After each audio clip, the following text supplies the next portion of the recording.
പറയാനുള്ളത് intermediate and long term regulation of food intake ആണ്. അപ്പോൾ അത് പറയുന്നതിന് മുമ്പായിട്ട് ആ ഭാഗത്ത് വരുന്ന ഒരു 3 തിയറി ഉണ്ട്. ആ 3 തിയറിയും ജസ്റ്റ് ഒന്ന് അറിഞ്ഞിരിക്കേണ്ടത് അത്യാവശ്യമാണ്. കാരണം ആ ഭാഗത്ത് എങ്ങനെയാണ് long term regulation and intermediate regulation food ഇൻടേക്കിൽ എന്നുള്ളത് പറയുമ്പോൾ ഈ തിയറിയെക്കുറിച്ച് ജസ്റ്റ് മെൻഷൻ ചെയ്യുന്നുണ്ട്. അപ്പോൾ ഈ തിയറി അറിയില്ലെങ്കിൽ നമുക്ക് ബുദ്ധിമുട്ടായിരിക്കും. അപ്പോൾ ഓരോന്നും എന്താണ് ആ തിയറി എന്നുള്ളത് ആദ്യം നമുക്കൊന്ന് നോക്കാം. അതിൽ ഒന്നാമത്തെ തിയറി എന്ന് പറയുന്നത് ഗ്ലൂക്കോസ്റ്റാറ്റിക് തിയറിയാണ്.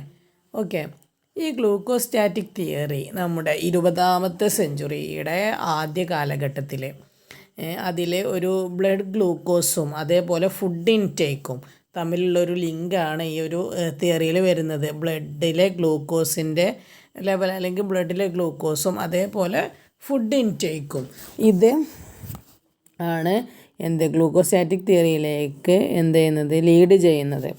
ഓക്കെ, 1916 കാൾസൺ സജസ്റ്റ് ചെയ്തൊരു കാര്യം എന്താണെന്ന് വെച്ചിട്ടുണ്ടെങ്കിൽ പ്ലാസ്മ കോൺസെൻട്രേഷൻ ഓഫ് ഗ്ലൂക്കോസിൻ്റെ പ്ലാസ്മ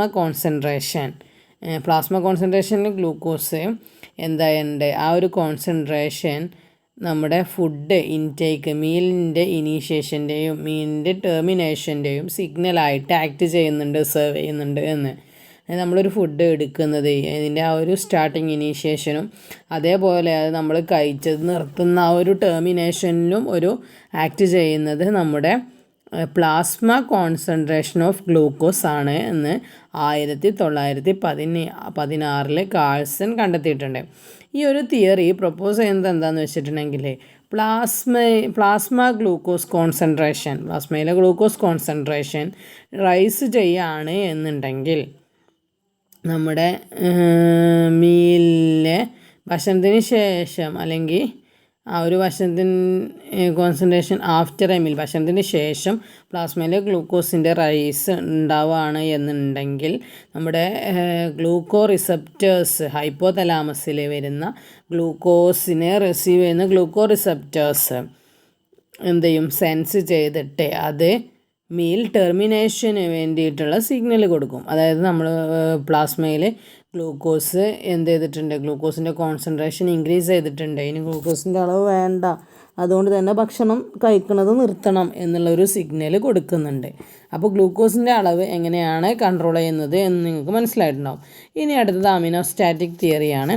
അമിനോസ്റ്റാറ്റിക് തിയറി 1956 മെല്ലിംഗോഫ് പ്രൊപ്പോസ് ചെയ്തതാണ് അമിനോസ്റ്റാറ്റിക് ഹൈപ്പോതെസിസ്. അതിലെ ഒബ്സർവേഷനിൽ ഒരു നോർമൽ ഇൻഡിവിജ്വൽ പ്രോട്ടീൻസിനെ ഇൻജസ്റ്റ് ചെയ്ത് കഴിഞ്ഞിട്ടുണ്ടെങ്കിൽ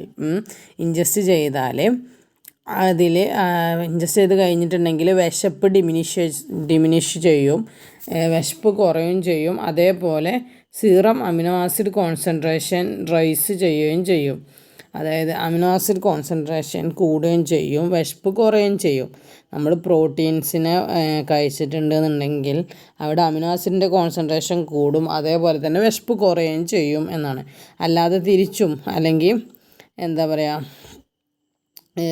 പറയാം അമിനോ ആസിഡിൻ്റെ കോൺസെൻട്രേഷൻ കൂടുമ്പോൾ വിശപ്പ് കുറയുമെന്ന് പറഞ്ഞാൽ വിശപ്പ് കുറയുമ്പോൾ അവിടെ അമിനോ ആസിഡിൻ്റെ കോൺസെൻട്രേഷൻ കൂടിയിട്ടുണ്ടാകും എന്നും അങ്ങനെ നമുക്ക് തിരിച്ചും പറയാൻ പറ്റും. ഇനി അത് മാത്രമല്ല, ഇതിൽ അദ്ദേഹം ബിലീവ് ചെയ്തിരുന്നത് ഇതാണ് സെറ്റേറ്റി സെൻറ്റർ, ബ്രെയിനിലെ സെറ്റേറ്റി സെൻറ്റർ അത് നമ്മുടെ സീറം അമിനോ ആസിഡ് ലെവൽസിന് സെൻസിറ്റീവാണ്. അതുകൊണ്ട് തന്നെ നമ്മുടെ that caused A suppression of hunger, ഇവിടെ നമുക്കൊരു ഹങ്കറിൻ്റെ സപ്രഷനാണ് ഉണ്ടാക്കുന്നത്. അമിനോ ആസിഡ് ഇൻജസ്റ്റ് ചെയ്ത് കഴിഞ്ഞിട്ടുണ്ടെങ്കിൽ അത് ഈ ഒരു സീറം ലെവല് ഒരു പ്രാവശ്യം ഒരു സെർട്ടൻ പോയിന്റിൽ എത്തിക്കഴിഞ്ഞിട്ടുണ്ടെന്നുണ്ടെങ്കിൽ ഇങ്ങനെ സപ്രസ് ചെയ്യുകയാണ് ചെയ്യുന്നത്. ഓക്കെ അല്ലേ? അപ്പോൾ ഇത്രയും കാര്യങ്ങൾ, അതായത് ഗ്ലൂക്കോസിൻ്റെ അതേപോലെ തന്നെ അമിനോ ആസിഡ്സിൻ്റെ കാര്യവും ഇപ്പോൾ പറഞ്ഞത്. പ്രോട്ടീൻസ് ഇൻജസ്റ്റ് ചെയ്ത് കഴിഞ്ഞിട്ടുണ്ടെങ്കിൽ അമിനോ ആസിഡ്സിൻ്റെ അവിടെ വിശപ്പ് കുറയുമെന്ന് വെച്ചാൽ അമിനോ ആസിഡ്സിൻ്റെ കോൺസെൻട്രേഷൻ ഇൻക്രീസ് ചെയ്തിട്ടുണ്ടാകും. അപ്പോൾ അതെങ്ങനെ ചെയ്യുന്നതെന്ന് വെച്ചാൽ ബ്രെയിനിലെ നമ്മുടെ സെറ്റേറ്റി സെൻറ്റർ ഈ ഒരു സീറം അമിനോ ആസിഡിൻ്റെ ലെവൽസിനോട് സെൻസിറ്റീവാണ്. അതുകൊണ്ട് തന്നെ അത് ആ ഒരു ഹങ്കറിനെ സപ്രസ് ചെയ്യും. അങ്ങനെ ഒരു സെർട്ടൺ ലെവലിൽ എത്തിക്കഴിഞ്ഞിട്ടുണ്ടെങ്കിൽ എന്നുള്ളതാണ് പറഞ്ഞത്. ഇനി അടുത്തതെന്ന് പറഞ്ഞു കഴിഞ്ഞിട്ടുണ്ടെങ്കിൽ ലിപ്പോസ്റ്റാറ്റിക് തിയറിയാണ്. ലിപ്പോസ്റ്റാറ്റിക് തിയറി എന്ന് പറയുമ്പം lipostatic theory of energy balance propose ചെയ്യുന്നത് ബോഡിയിലെ ഫാറ്റ് സ്റ്റോർ, നമ്മൾ ഫാറ്റിനെ സ്റ്റോർ ചെയ്ത് വെച്ചിട്ടുണ്ടാവുമല്ലോ ശരീരത്തിൽ, അത് ബ്രെയിനിൽ അതെന്ത് ചെയ്യും, ഈറ്റിംഗ് ബിഹേവിയറിനെ മോഡുലേറ്റ് ചെയ്യും. എന്ന് വെച്ചാൽ ബോഡി ഒരു പെർട്ടിക്കുലർ വെയ്റ്റിനെ മെയിൻറ്റെയിൻ ചെയ്ത് കൊണ്ടുപോകും ആ ഒരു ഈറ്റിംഗ് ബിഹേവിയർ. അതായത് ഫാറ്റ് കൂടുതലാണ്, ഫാറ്റ് സ്റ്റോർ ഇൻക്രീസ്ഡ് ആണ് എന്നുണ്ടെങ്കിൽ ഈറ്റിംഗ് ഡിക്രീസ് ചെയ്യും. അതായത് നമ്മുടെ ശരീരത്തിൽ വേണ്ടത്ര ഫാറ്റ് ഉണ്ട് സ്റ്റോർ ചെയ്ത് വെച്ചിട്ടുള്ളത്, അതുകൊണ്ട് ഇനി ഭക്ഷണം കഴിക്കണ്ട എന്നുള്ളൊരു സാധനം വരും. ഇനി സ്റ്റാർവേഷൻ്റെ ടൈമാണ് എന്നുണ്ടെങ്കിൽ, നമ്മൾ പട്ടിണി എടുക്കുന്ന സമയം അല്ലെങ്കിൽ അങ്ങനെയുള്ള ഒരു സ്റ്റാർവേഷൻ്റെ ടൈമാണ് എന്നുണ്ടെങ്കിൽ എന്ത് ചെയ്യും, ഫാറ്റ് സ്റ്റോറേജ് കുറവായിരിക്കുമല്ലോ, അപ്പോൾ ഈറ്റിങ് ഇൻക്രീസ് ചെയ്യും. ഇതാണ് ലിപ്പോസ്റ്റാറ്റിക് തിയറി. ഓക്കെ, ഇത്രയും കാര്യങ്ങളാണ് ഈ ഒരു ഇതിനെക്കുറിച്ചിട്ട് പറയാനുള്ളത്. അപ്പോൾ ഇതിൽ ഫുഡ് ഇൻടേക്കിൽ പ്രധാനമായിട്ടും ഇൻഫ്ലുവൻസ് ചെയ്യുന്ന തിയറീസാണ് പറഞ്ഞിട്ടുള്ളത്. പിന്നെ ഇതന്നെയുള്ളൂ ഈ ഭാഗത്ത് പ്രധാനമായിട്ടും പറയാനുള്ളത്. ഓക്കെ, ഇനി ഇതിൻ്റെ കഴിഞ്ഞിട്ടില്ല. ഇനി നമുക്ക് ആ ഒരു എങ്ങനെയാണ് ലോങ് ടേം അല്ലെങ്കിൽ ഇൻ്റർമീഡിയറ്റ് ആയിട്ട് ഉള്ള ഫുഡ് ഇൻടേക്കിൻ്റെ കാര്യങ്ങൾ നമുക്കിനി എന്താ പറയുക, റെഗുലേഷൻ എങ്ങനെയാണ് എന്ന് പറയാം. ഓക്കെ.